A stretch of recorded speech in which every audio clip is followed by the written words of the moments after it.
So students देखो, हम लोग पढ़ने जा रहे हैं अभी एम्पियर सर्किटल लॉ, क्योंकि हमारा प्रीवियस क्लासेस तक का ये कंप्लीट हो गया है ना।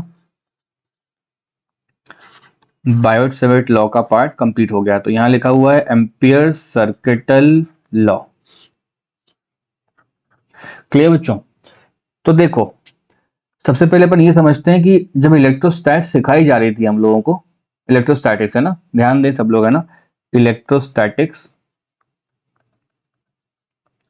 उस इलेक्ट्रोस्टैटिक में सबसे पहले जो लॉ पढ़ाया जाता है बच्चों, वो कूलम्स का लॉ होता है। कूलम लॉ, है ना, याद होगा सबको।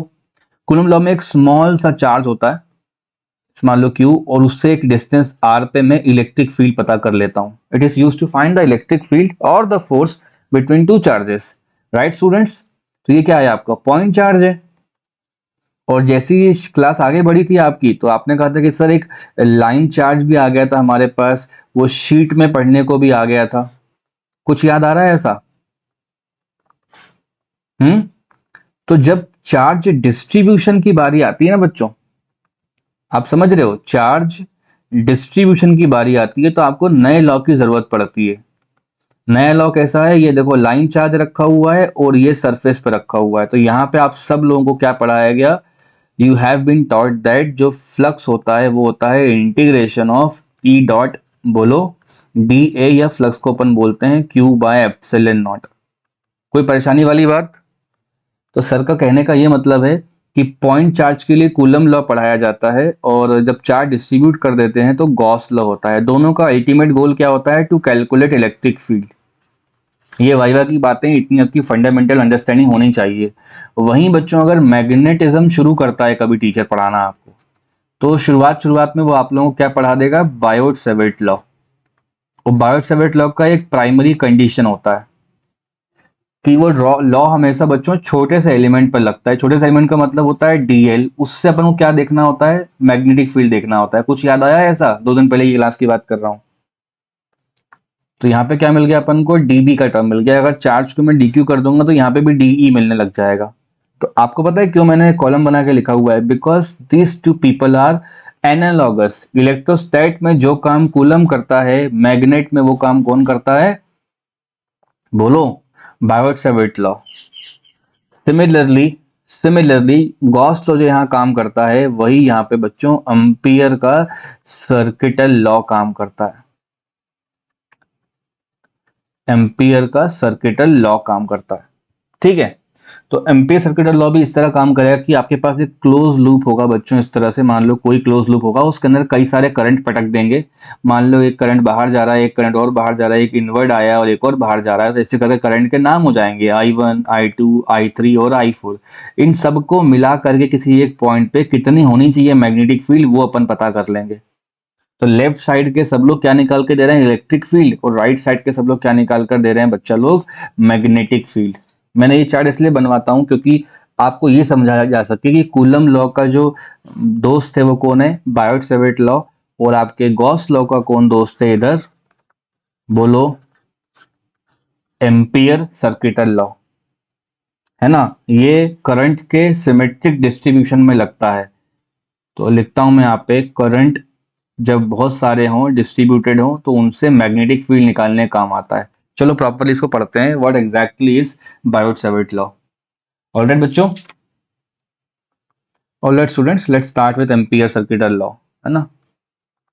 Ampere law, Ampere circuital, circuital इसलिए बच्चों ये क्लोज लूप पे लगता है।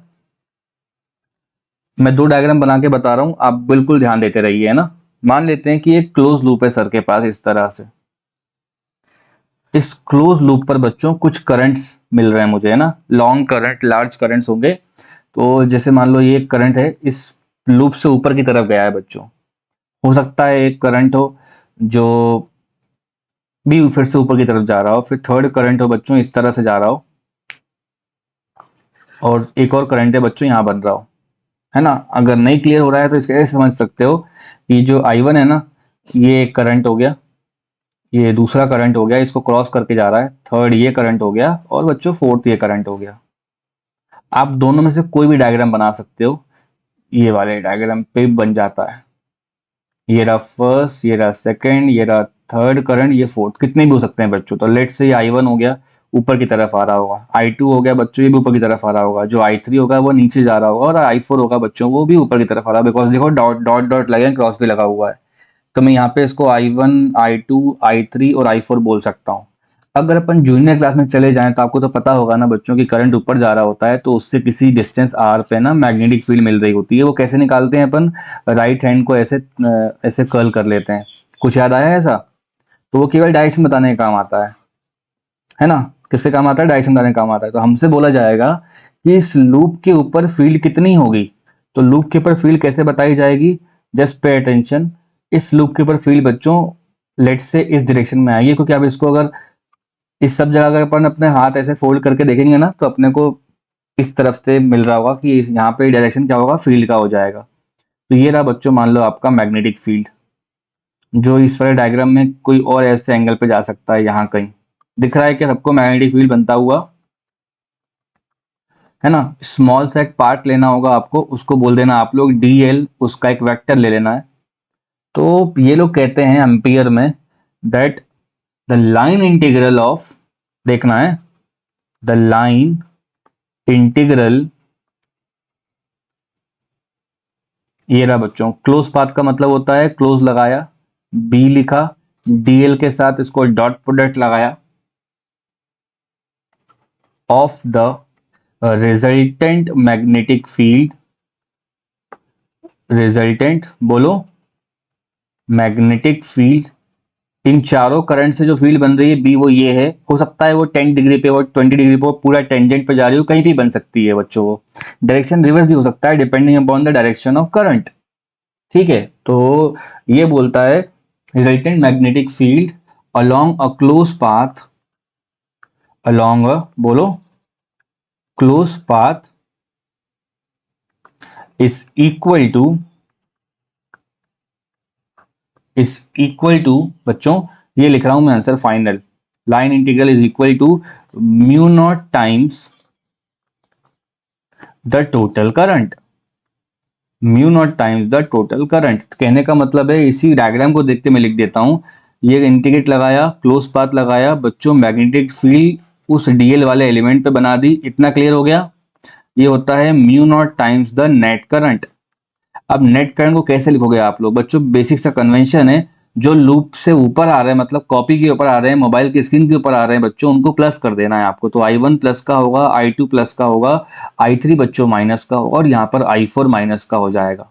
ये दो डायग्राम में से आप कोई सा ही बना सकते हो, कोई बुराई वाली बात नहीं है। ये रहा हमारा डीएल यहाँ पे बना हुआ है, और उस डीएल पे एक टेंजेंट बनता है हमेशा, और उन दोनों के बीच का एंगल कितना हो जाता है बच्चों? थीटा हो जाता है। अब थीटा के बारे में क्या करना है बताता हूं मैं। लेफ्ट हैंड साइड पे देखो क्या लिखा हुआ है।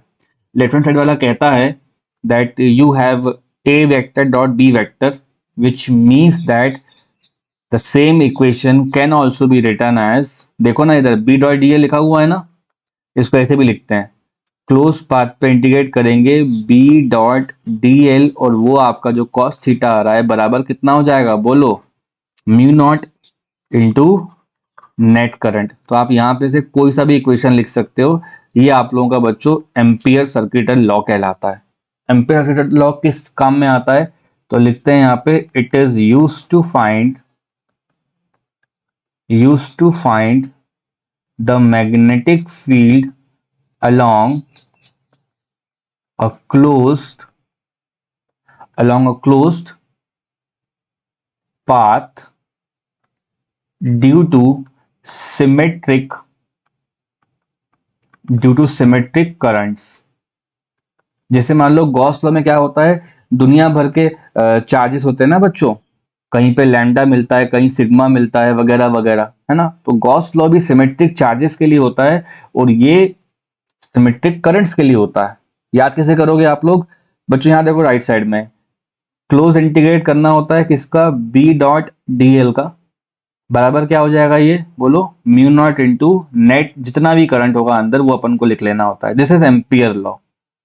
एम्पियर लॉ मत बोलना, एम्पियर सर्किटल पूरा कहेंगे इसको अपन, एम्पियर सर्किटल लॉ। कोई प्रॉब्लम किसी को?